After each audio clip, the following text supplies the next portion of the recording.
Welcome to my channel Happy Commerce Hub, an interesting way of learning by Simran Agarwal. Clear your basics of commerce with me and also get updates about scholarship and news related to your examinations. To get latest updates, subscribe my channel and press the bell icon and stay updated with me. Hello students, आज की इस video में हम बात करेंगे company secretary यानी कि आपके सीएस के कोर्स के बारे में। जैसा कि ऑलमोस्ट सारे बोर्ड्स के रिजल्ट्स आ चुके हैं और बच्चों में बहुत ज़्यादा कन्फ्यूज़न है कि हमें कौन से कोर्स में एडमिशन लेना चाहिए, नॉर्मल बीकॉम, बीबीए, बीसीए करना चाहिए या फिर सीएस, सीए या सीए में प्रोफेशनल जैसी डिग्रीज़ में हमें आगे जाना चाहिए। ठीक है, सीए और सीएमए के कोर्स के बारे में मैंने ऑलरेडी 2 वीडियो पोस्ट कर दी हैं और आज की इस वीडियो में मैं बात करूँगी आपसे कंपनी सेक्रेटरी के पूरी डिटेल्स के बारे में। तो कोई भी आप एक सेकंड का मोमेंट मिस मत करना, वरना हो सकता है कोई आपका पॉइंट छूट जाए। तो वीडियो को पूरी देखना ताकि आपको आपके फ्यूचर के बारे में अगर कुछ कन्फ्यूज़न है, इफ़ आप कंपनी सेक्रेटरी ज्वाइन करना चाहते हैं या मूड है या फिर आपको लगता है कि आपको ज्वाइन करना चाहिए, तो ये वीडियो ज़रूर देखें ताकि आपके जितने भी डाउट्स हैं वो सारे डाउट्स क्लियर हो जाएँ। तो लेट्स स्टार्ट द वीडियो। सबसे पहले what is the full form of company CS. तो देखा जाए तो कंपनी सेक्रेटरी, कंप्लायंस ऑफिसर और चार्टर्ड सेक्रेटरी। ठीक है, सीएस को 3 नामों से आप जान सकते हैं। बेसिकली जो सीएस की फुल फॉर्म होती है वो होती है कंपनी सेक्रेटरी, बट इसको हम कंप्लायंस ऑफिसर भी बोलते हैं। जब आप एक कंपनी में जाते हैं तो जो पोस्ट होती है वो एक कंप्लायंस ऑफिसर की होती है। और उसके बाद है चार्टर्ड सेक्रेटरी, जो ये नई टर्म आई है आफ्टर कंपनी एक्ट 2013। इसके बाद इंडिया में ये एग्ज़ाम कौन कंडक्ट करवाता है, इसकी गवर्निंग बॉडी कौन सी है, तो इंडियन कंपनी सेक्रेटरी इंस्टीट्यूशन यानी कि आईसीएसआई। ऑफिशियल वेबसाइट की अगर बात की जाए तो www.icsi.edu। ठीक है, इस वेबसाइट पर जाकर आप अपना रजिस्ट्रेशन कर सकते हैं, रिजल्ट अपना सीएस का देख सकते हैं। ठीक है, इसके बाद सीएस के एग्ज़ाम में कितने लेवल्स होते हैं, इसमें भी 3 ही लेवल होते हैं। ठीक है, CSET और उसके बाद है एग्जीक्यूटिव और प्रोफेशनल। देखिए पहले होता था फाउंडेशन, जिसको रिप्लेस कर दिया है आपके सी सीट से। ओके, उसके बाद है आपका एग्जीक्यूटिव यानी इंटरमीडिएट और फिर प्रोफेशनल। और ये तीनों एग्ज़ाम्स आप अच्छे से क्वालिफाई कर लेते हैं तो आप क्या बन जाते हैं, आप सीएस बन जाते हैं और अपना प्रोफेशनल वर्क स्टार्ट कर सकते हैं। ओके, सबसे पहले हम बात कर लेते हैं सीएस एग्जीक्यूटिव एंट्रेंस टेस्ट की, जो कि फाउंडेशन से रिप्लेस हो गया है। ओके, इसके लिए एलिजिबिलिटी क्या है, 12 पास होने चाहिए। आप कॉमर्स से भी हो सकते हैं, आर्ट्स से भी हो सकते हैं, साइंस से भी हो सकते हैं। परसेंटेज का इसमें कोई भी बाउंडेशन नहीं है। ठीक है, यहाँ ऐसा कुछ नहीं है कि 60 होनी चाहिए, 70, 40, ऐसा कुछ नहीं है। कितनी परसेंटेज हो, बस आप क्या होने चाहिए, पास होने चाहिए। या फिर आप 12th अगर अपीयरिंग है तो आपके पास क्या होना चाहिए, आपका परमिशन लेटर होना चाहिए जब आप रजिस्ट्रेशन करवा रहे हैं।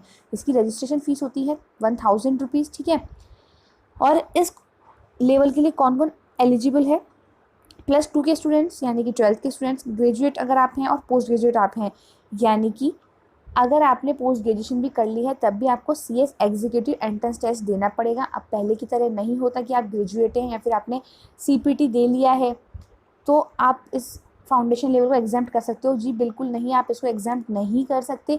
अब आपको सीएस सीट देना ही पड़ेगा। ठीक है, केवल 3 लोगों के लिए ये क्या होता है, एग्जाम्प्ट होता है। अगर आप सीए फाइनल कर चुके हैं, सीएमए फाइनल आपका हो चुका है। ठीक है, ये तो बहुत ज़्यादा बड़ी टर्म्स हो गई। ऑफ कोर्स जो सीए बन चुका, जो सीएमए कर चुका, वो फिर एंट्रेंस लेवल से क्यूसीएस स्टार्ट करेगा। ओके, और इसके अलावा जो स्टूडेंट्स पुराने वाले सीएस जो कोर्स था, सिलेबस था, जो पैटर्न था, उसमें फाउंडेशन लेवल का जो एग्ज़ाम बच्चे दे चुके हैं उनको ये लेवल देना एग्जाम्प्ट है। यहाँ पर हमारे पास 4 पेपर होते हैं। ठीक है, ये 1 डे का ही पेपर होता है और कंप्यूटर बेस्ड ऑनलाइन एग्जाम होगा। ये पहली बार ही कंडक्ट होने जा रहा है। इसमें ऑब्जेक्टिव टाइप आपको क्वेश्चन मिलेंगे।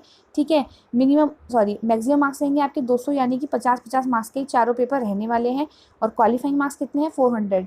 देखिए हर आपको इंडिविजुअल पेपर यानी paper first, paper second, paper third और फोर्थ, इसमें आपको चाहिए 40% आपको यहाँ पर मिनिमम चाहिए होता है। पर एग्रीगेट कितना चाहिए हमें सब में निकलने के लिए, टोटल 50%, जैसा कि सीए और सीएमए में भी रहता है। आई होप आप लोगों को ये वीडियो पसंद आ रही होगी। ठीक है, अगर आपको ये वीडियो पसंद आ रही है तो प्लीज़ अपने फ्रेंड्स से शेयर करना ना भूलें, लाइक का बटन दबाना ना भूलें और अगर मेरे चैनल पर नए हो तो सब्सक्राइब करना बिल्कुल मत भूलना। इसके बाद थोड़ा डीप में हम बात कर लेते हैं क्योंकि ये फर्स्ट टाइम होने वाला है। बच्चों को बहुत ज़्यादा कन्फ्यूजन है इस एग्ज़ाम को लेकर कि ये कैसे होगा कैसे नहीं होगा, क्योंकि कोविड-19 के कारण ये पोस्टपोन हो गया, जो कि अब नवंबर या दिसंबर में होगा। ठीक है, इसके बाद अगर हम देखें तो सब्जेक्ट वाइज मार्क्स डिस्ट्रीब्यूशन, आपके फर्स्ट पेपर है बिजनेस कम्युनिकेशन का, जिसमें हमारे पास रहने वाले हैं 35 क्वेश्चंस और मार्क्स होंगे इसके 50। और legal aptitude and logical reasoning, ठीक है, 35 question, again 50 marks. Economics and business environment, number of question are 35 and marks कितने हैं हमारे पास 50। करंट अफेयर्स की अगर हम बात करें तो हमारे पास रहने वाले क्वेश्चन 15 और मार्क्स कितने रहने वाले हैं 20। अब आप कहेंगे मैम यहाँ पर 30 मार्क्स गायब है, ठीक है, और यहाँ पर क्या गायब है हमारा वाइवा वॉइस जो होगा उसके बारे में भी हम बात करेंगे, क्योंकि बिल्कुल डिफरेंट है। तो मैं चाहती हूँ बच्चों का सारा कन्फ्यूजन क्लियर हो और कोई भी इशू उनको ना रहे, ठीक है। अब मार्क्स का एलोकेशन देख लेते हैं हम। बिजनेस कम्युनिकेशन फर्स्ट पेपर में आपके 35 क्वेश्चंस रहने वाले हैं और मैक्सिमम मार्क्स कितने हैं 50। तो 15 जो क्वेश्चन है आपके वो आएंगे 2 मार्क्स के और 20 क्वेश्चन आएंगे आपका 1-1 मार्क्स का, ठीक है। Legal aptitude and logical reasoning की अगर हम बात करें तो वही 15 क्वेश्चन आपके आने वाले हैं 2 मार्क्स के और 20 क्वेश्चन आने वाले हैं 1-1 मार्क्स का। Economics and business environment same, 15 question 2-2 marks के और 20 क्वेश्चन 1-1 मार्क का। उसके बाद आपके करंट अफेयर्स वाला जो है 5 क्वेश्चन 2 मार्क्स के और 10 क्वेश्चन आपके आएंगे 1-1 मार्क का, ठीक है। तो टोटल हमारे हो गए 120 MCQs और मार्क्स हो गए हमारे 170। अब हमारे पास बचता है 30 marks for presentation and communication skill viva voice का, ठीक है। अब इसमें आपके पास ये भी 3 पार्ट्स में डिवाइडेड है, listening skills, written communication skill, oral communication skill. देखो जब से कंपनी एक्ट 2013 अपडेट हुआ है तब से वो लागू हुआ है, तब से बहुत जो थोड़ी टिपिकल कंडीशंस कंपनीज के सामने आने लग गई है। एक कंपनी सेक्रेटरी क्या करता है, बेसिकली वो लॉ के डिवीज़न में ही बात करता है, यानी कि कंपनी की जितने भी लॉ रिलेटेड क्वेरीज होती हैं, ठीक है, वो उनके ऊपर बेसिकली फोकस करता है। कंपनी एक्ट 2013 में बहुत सारी टर्म्स ऐसी हैं जो बहुत ज़्यादा कह सकते हो आप टफ है, उलझी हुई हैं, तो उनको समझने के लिए भी जो बंदा प्रोफेशनल होगा उसको क्या होना चाहिए, बहुत अच्छे लेवल का होना चाहिए, क्रिएटिव होना चाहिए, उसका माइंड अच्छे से वर्क करना चाहिए। तो ये सब कैसे टेस्ट किया जाए, इसीलिए पूरे पैटर्न को बदल दिया गया है और ये पैटर्न लागू कर दिया गया है। तो सबसे पहले आपका लिसनिंग स्किल्स, एक तरीके से आर्टिफिशियल इंटेलिजेंसी, यानी कि आपको क्या किया जाएगा, पैराग्राफ बताए जाएंगे, ठीक है, उसमें ये सभी कंप्यूटर बेस्ड होने वाला है। तो question based on audio clips, आपको ऑडियो क्लिप्स सुनाई जाएंगी ताकि आप पता चले कि आपकी कम्युनिकेशन स्किल कैसी है, आप कोई सामने वाला कुछ कह रहा है तो उसको सही तरीके से सुन सकते हैं, कितना उसको सुनकर आप उसको अंडरस्टैंड कर सकते हैं। तो यहाँ पर ये पावर टेस्ट की जाती है। देन आपका होगा रिटन कम्युनिकेशन स्किल, वो आपको सेम टाइम को टॉपिक देंगे और आपको यहाँ वहाँ पर क्या करना होगा, सेम टाइम में कुछ ना कुछ वहाँ पर लिखना होगा। ऐसे हो सकता है, ठीक है, शॉर्ट नोट हो सकता है, क्योंकि कंपनी सेक्रेटरी को बहुत सारे नोट्स ऐड करने होते हैं, ठीक है, अलग अलग नोटिस वगैरह उसको निकालने होते हैं। तो ये कम्युनिकेशन स्किल उसमें बहुत ज़्यादा होनी चाहिए। उसके बाद है ओरल कम्युनिकेशन स्किल, तो आपसे कुछ क्वेश्चन पूछ सकता है, उसका आपको आंसर करना है, answer a question, speak on a given topic, ठीक है। तो ये इस तरीके से आपका एग्ज़ाम रहने वाला है। इसके बाद हम बात करें तो पहले CS जो फाउंडेशन होता था वो साल में 2 बार होता था, लेकिन जब से नया जो पैटर्न आया है अब ये क्या होगा, साल में हमारे पास 4 बार होने वाला है, मई, जुलाई, नवंबर और जनवरी, ठीक है। मई में एग्ज़ाम लगेगा, जुलाई में लगेगा, नवंबर में लगेगा, जनवरी में लगेगा। जो स्टूडेंट्स मई में देना चाहते हैं वो 21 जनवरी टू 15 अप्रैल अपना रजिस्ट्रेशन करवा सकते हैं। और उनका एग्ज़ाम कब होगा, उनका एग्ज़ाम होगा on Saturday which is close to 10 May, यानी कि 10 मई के आसपास जो भी सैटरडे होगा उसका उनका एग्ज़ाम होगा। और रिजल्ट भी बहुत जल्दी ही आ जाएगा, बाय 20 मई, ठीक है। जो बच्चे जुलाई में पेपर देना चाहते हैं वो 21 मई से 15 जून तक अपना रजिस्ट्रेशन करवा सकते हैं। उनका एग्ज़ाम होगा on Saturday which is close to 10 July. नवंबर के लिए 21 जुलाई टू 15 अक्टूबर आप रजिस्ट्रेशन करवा सकते हो और विद इन 10 डेज हमारे पास हमारा रिजल्ट भी आ रहा है। जनवरी वाले स्टूडेंट 21 नवंबर से 15 दिसंबर, यानी कि अब हमें ऐसा नहीं है कि 6-6 महीने का वेट करना पड़ेगा। अगर आपको लगता है कि आपको CS करना चाहिए तो yes you can go easily, हमारे पास साल में 4 अटेम्प्ट यहाँ पर हैं।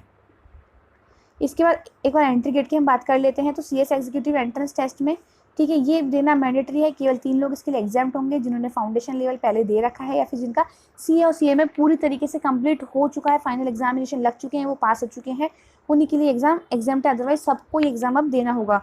उसके बाद वो कहाँ पर एंटर करेंगे, ये क्लियर करने के बाद एग्जीक्यूटिव में। उसके बाद हमारे पास होगी EDP एग्जीक्यूटिव डेवलपमेंट प्रोग्राम, ये ट्रेनिंग होगी, मैंडेटरी है। उसके बाद जैसे कि CA में आर्टिकलशिप होती है, यहाँ पर आपको 18 मंथ की प्रैक्टिकल ट्रेनिंग लेनी पड़ेगी जो भी मैंडेटरी है। इसके बाद हम किसकी तरफ बढ़ेंगे, प्रोफेशनल एग्ज़ाम की तरफ हम बढ़ेंगे, यानी कि हमारा Tier 3 लेवल 3। लेकिन हम ये कब दे सकते हैं, 18 महीने की ट्रेनिंग में से अगर हमने हमारे 12 महीने भी कंप्लीट कर लिए हैं तो आप अपना प्रोफेशनल एग्ज़ाम दे सकते हो। इसके बाद आपको लगेगी practical training, balance period and if remaining, अगर कुछ रह जाता है हमारे पास, लाइक जैसे हमारे पास 18 महीने थे, ठीक है, 12 महीने के बाद अगर आपने एग्जाम दिया तो हमारे को 6 मंथ कंप्लीट करने पड़ेंगे ही पड़ेंगे, आप बस एग्जाम दे सकते हो यहाँ पर। उसके बाद आपका 3 month residential management skill orientation program MSOP, ये भी एक तरीके से आपकी ट्रेनिंग ही होती है जो कि CS चैप्टर कंडक्ट करवाता है। जब ये कंप्लीट हो जाएगी, ठीक है, देन आप क्या बन जाओगे, yes you will be professional CS, आपके नाम के आगे लग चुका होगा कंपनी सेक्रेटरी। तो आप आराम से आइज क्लोज करें और अपना ड्रीम आराम से सोच सकते हैं कि अगर मैंने ये सब क्लियर करा तो मेरे नाम के आगे होगा CS। इसके बाद फीस स्ट्रक्चर की अगर बात कर लें तो सी जो हमारा फर्स्ट ईयर है, ठीक है, C सीट उसका क्या है हमारे पास ओनली 1000 रुपीज़ रजिस्ट्रेशन फीस है। इसके अलावा अगर आप कोचिंग करते हैं तो फिर वो आपका पर्सनल एग्जाम, आपकी पर्सनल फीस वहाँ पर रहने वाली है। डिपेंड करता है अलग अलग डिस्ट्रिक्ट्स में अलग अलग कोचिंग सेंटर्स पर कि वो कितनी फ़ीस लेते हैं। बेसिकली 20,000 to 40,000 ये फ़ीस आपको मिलती है, ठीक है। इसके बाद अगर एग्जीक्यूटिव लेवल की बात करें तो रजिस्ट्रेशन फ़ीस है 2000, एजुकेशन फ़ीस 6500, ठीक है। इसके बाद जिन्होंने ये लेवल पास कर लिया होगा, ठीक है, उनके लिए C सीट एग्जाम कर दी जाएगी। देन प्री एग्जाम टेस्ट फी 1000, 1 डे ओरिएंटेशन प्रोग्राम फीस कितनी है आपकी 600 और chartered secretary general subscription for 1 year, ये ऑप्शनल होता है, चाहो तो लो चाहो तो मत लो। तो हमारे 10,600 और अगर हम ये नहीं लेंगे तो 10,100। पर जो स्टूडेंट्स ये फाइनल करके CA में फाइनल करके आएंगे उनके लिए फ़ीस रहने वाली है 15,600।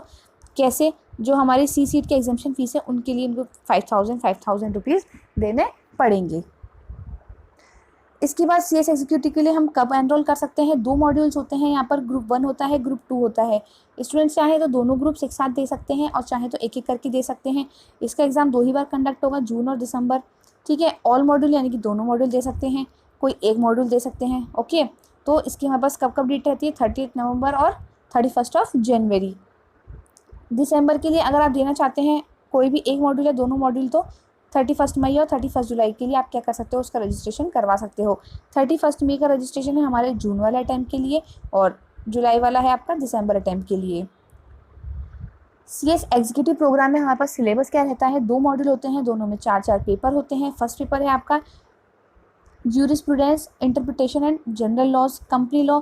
सबसे most important paper company secretary के लिए, क्योंकि आगे पीछे इसी की लाइफ इसी पे रन करती है, ठीक है। इसके बाद आपका बिजनेस एंटिटीज़, ये बहुत इजी पेपर होता है। Tax laws little bit tough, corporate and management accounting, securities law and capital markets, economics, business and commercial laws और फाइनेंशियल एंड स्ट्रेटेजिक मैनेजमेंट। यहाँ पर हमारे पास टोटल 8 एग्जाम होने वाले हैं, 8 पेपर होने वाले हैं जो कि 800 मार्क्स के होंगे। पैटर्न वही रहेगा, 40% इंडिविजुअल, 50% एग्रीगेट, ओके। अब यहाँ पर है हमारे पास 3 पेपर ऑब्जेक्टिव टाइप के होंगे। कौन कौन से होंगे, जो तीनों पेपर हमारे पास प्रैक्टिकल हैं वो तीनों ही ऑब्जेक्टिव टाइप के होंगे, यानी कि MCQ, tax loss, corporate and management accounting और फाइनेंशियल एंड स्ट्रेटेजिक मैनेजमेंट। इसके बाद हम बात करते हैं जो बच्चे एग्जीक्यूटिव लेवल क्रॉस कर लेंगे, अपना इंटरमीडिएट क्रॉस कर लेंगे, अच्छे से ट्रेनिंग कंप्लीट कर लेंगे, फिर हम किस पर आ जाएंगे, CS प्रोफेशनल पर। यहाँ पर हमारे पास होते हैं 9 एग्जाम्स, ठीक है, 9 पेपर ऑफ 900 मार्क्स। 3 मॉड्यूल होते हैं, मॉड्यूल 1, मॉड्यूल 2 और मॉड्यूल 3। तीनों साथ दिए जा सकते हैं, 2-2 करके दिए जा सकते हैं और एक एक करके भी स्टूडेंट्स को दे सकता है। मॉड्यूल फर्स्ट में अगर बात की जाए तो governance, risk management, compliance and ethics, advance tax law, सबसे टफ पेपर, ठीक है, ड्राफ्टिंग, प्लीडिंग्स एंड अपीयरेंस। इसके बाद है module 2 secretarial audit, compliance management, due diligence, ठीक है, corporate restructuring, insolvency, liquidation and winding up, resolution of corporate disputes, non compliances and remedies. Module 3 की बात करें तो corporate funding and listings in stock exchange, multidisciplinary case studies और elective papers, यानी कि आपको जिसमें इंटरेस्ट हो आप कोई भी एक चूज़ कर सकते हो। यहाँ पर हमारे पास 2 एग्जाम होंगे, वो बहुत ही इंटरेस्टिंग होंगे। अब आप पूछोगे मैम कैसे होंगे, तो हमारा जो मल्टी डिसिप्लिनरी केस स्टडीज़ का पेपर है और ये अपना इलेक्टिव पेपर है, ये कैसा रहने वाला है, ओपन बुक, यानी कि मस्त किताब लेकर जानी है एग्जाम में, चीटिंग करके लिखना है। पर ये इतना भी ईजी नहीं होता, क्योंकि अगर उस स्टूडेंट ने उन बुक्स को पढ़ा ही नहीं तो क्वेश्चन आपके सामने आ जाएगा, लेकिन बुक बहुत मोटी होगी तो आप डिसाइड ही नहीं कर पाओगे कि इसका आंसर हमें कहाँ मिलने वाला है। तो ये बहुत ज़्यादा टफ भी नहीं है और बहुत ज़्यादा ईजी भी है पेपर, आप नहीं मान सकते। ऐसा नहीं कि आपको बुक मिल गई तो आपने क्या करा, बस अरे हमारे तो मज़े हो गए, ऐसा नहीं होता। एग्जामिनर को भी पता है कि उसने क्या करा है, ओपन बुक दी है, तो वो भी ये देखता है कि आंसर लिखने का पैटर्न कैसा है। ओके, टोटल एक्सपेंसेस की बात कर ले तो अप्रॉक्स 2.5 to 2.8 लाख लग जाते हैं, फिर 3 लाख भी आप इसको ले जा सकते हो, according to district, according to institution, according to your expenses, ठीक है। हो सकता है आपका कोचिंग इंस्टीट्यूट आपके घर से बहुत दूर हो, अब तो खैर ऑनलाइन का ट्रेंड है, बट स्टिल बच्चे ऑफलाइन को भी क्या करते हैं, प्रेफर करते हैं। तो हो सकता है कि आपका कोचिंग इंस्टीट्यूट दूर हो, आपके पेट्रोल के एक्सपेंसेस भी थोड़े हैवी हो जाएँ। तो यहाँ पर हम मान के चल सकते हैं कि 2.5 to 3 लाख तक आपका ये वेरिएशन हो सकता है। इसमें आपकी सारी फीसेस इंक्लूड हो गई हैं, आपकी ट्रेनिंग की आ गई है, आपके कोचिंग की आ गई है, और आपके रजिस्ट्रेशन वगैरह एग्जामिनेशन फीस सब हमने यहाँ पर इंक्लूड कर ली है। ड्यूरेशन कितना हो सकता है, 3.5 to 4 ईयर्स आपका ये ड्यूरेशन मेंबरशिप लेने तक का हो सकता है। अब बात करते हैं मैम सैलरी, यानी कि भाई हम जब इतनी मेहनत कर रहे हैं तो मैम हमारी इतनी मेहनत का हमें फल क्या मिलेगा। ठीक है, ऑफकोर्स ही बात है, सबके मन में क्वेरी रहती है। तो देखो, सारे फ्रूट्स जैसे एक जैसे नहीं होते, सबका टेस्ट अलग अलग होता है। सारे स्टूडेंट जैसे एक साथ एक जैसे नहीं होते, सबका माइंडसेट अलग अलग होता है। वैसे ही सैलरी होती है, डिपेंड करती है कैंडिडेट पर। ओके, किसी की हाई हो सकती है, किसी की लो हो सकती है, बट फिर भी अगर एक बेसिक पे की हम बात करें तो आपके 25,000 से ये स्टार्ट हो सकती है। ठीक है, और ये होने को 50K से भी स्टार्ट हो सकती है पर मंथ की मैं यहाँ पर बात कर रही हूँ। और ठीक है, जैसे जैसे एक्सपीरियंस होता जाता है देन ये क्या होती जाती है, आपके लिए बढ़ती जाती है।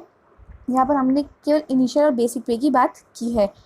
इसके अलावा जैसे ये कोविड-19 का दौर आया है, उसके बाद बहुत ज़्यादा इंडस्ट्रीज़ में वेरिएशन आए हैं, बहुत सारी कंपनीज़ अब इंडिया में इन्वेस्ट कर रही हैं, तो आप लोगों के लिए बहुत वाइड चांसेस यहाँ पर बढ़ रहे हैं।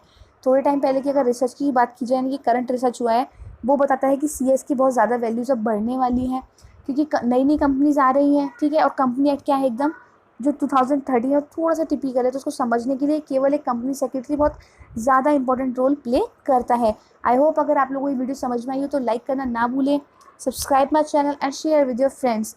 गुड लक जो भी स्टूडेंट्स सीएस करना चाहते हैं। और श्योरिटी से अगर आपको कोई भी प्रॉब्लम हो तो आप मुझे कमेंट बॉक्स में बता सकते हैं, मेरे को इंस्टाग्राम पर फॉलो कर सकते हैं, या टेलीग्राम ग्रुप पर आकर भी मुझे वहाँ पर आप ज्वाइन कर सकते हैं।